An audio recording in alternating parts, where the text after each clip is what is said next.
Hello, my name is Hanilet. I live in London, United Kingdom. I am a nurse by profession. I had posted number 1 to 7 videos about my case. I am an NHS whistleblower. I was institutionally abused, victimized, discriminated, etc. All of those are available through various social media, Facebook, Instagram, Twitter, YouTube, TikTok, LinkedIn, and what? Yes, everything is all in there. Please support and share it to all your friends. And this is also available on my book that I wrote. This is Journey Through Adversities, Far and Beyond Life and Adventures, available across Amazon worldwide. Thank you for all those people who already bought this book. I much appreciated. Thank you for your support. My 7th video, I left my story by telling you that I had mediation with my manager and I decided to come back to work after all what happened with the appraisals. As I thought giving them a second chance will be a way forward.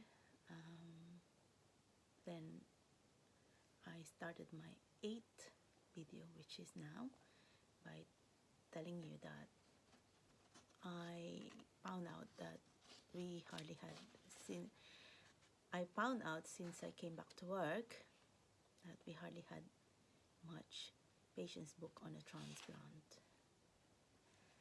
And we are in the bottom 3 or 4 units in the UK performance-wise.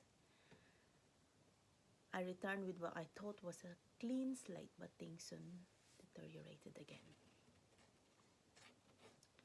My manager once again became a frustration, and I was sickened by the way that the lead consultant was forever covering her mistakes to protect her, which was unacceptable and never reported. It was frustrating and humiliating, as I sometimes had to pick up the pieces in, for example, our follow-up service.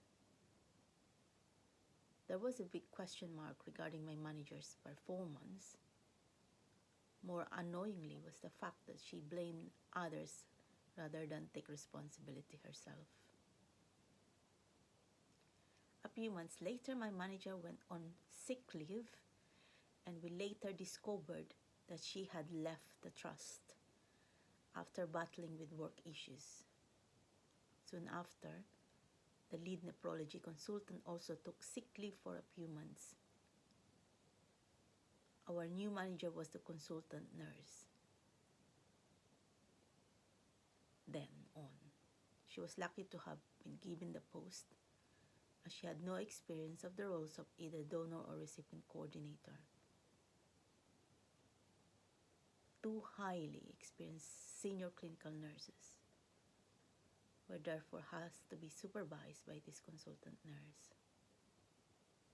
Thankfully for me and the rest of the team, we had survived in the absence of a manager on several occasions. Things improved during this period. It was really noticeable that the lead nephrology consultant became much more careful while the manager was on sick leave. I wonder why. The period after she too took sick leave was the most relaxed and pleasant of my life in the live donor team. There was no pressure on me, and we did not suffer the frustrations of having to deal with undecisive consultant. There was no one to blame me for mistakes she should have taken responsibility for. And there was no overwhelming atmosphere of bullying and intimidation. Meetings were structured better. which made us more efficient, and there was now little negativity within the team.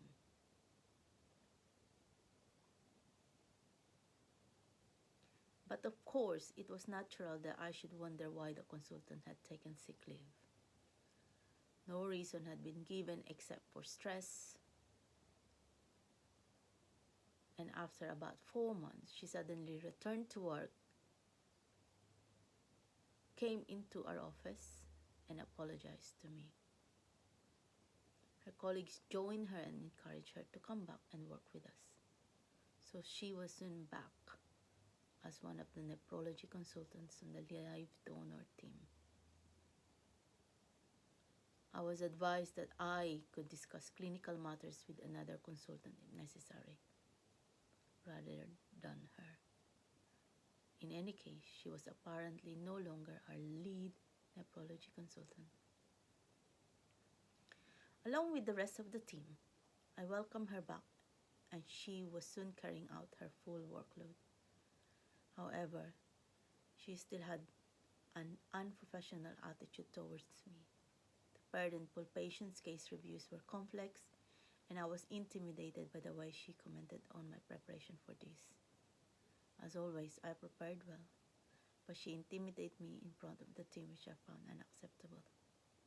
Issues arose when meetings were arranged in her absence. It was my understanding that she was not the lead nephrology consultant for the live donor team, and yet she acted like one, complaining that decision had been taken without her when she was unable to attend the multidisciplinary meetings. Worse, management did not have the courage to stand up to her. One day, she told me to apply for a new role in another trust, as apparently there was something unpleasant happening in her unit. I applied for a Band 8 position in the renal transplant team.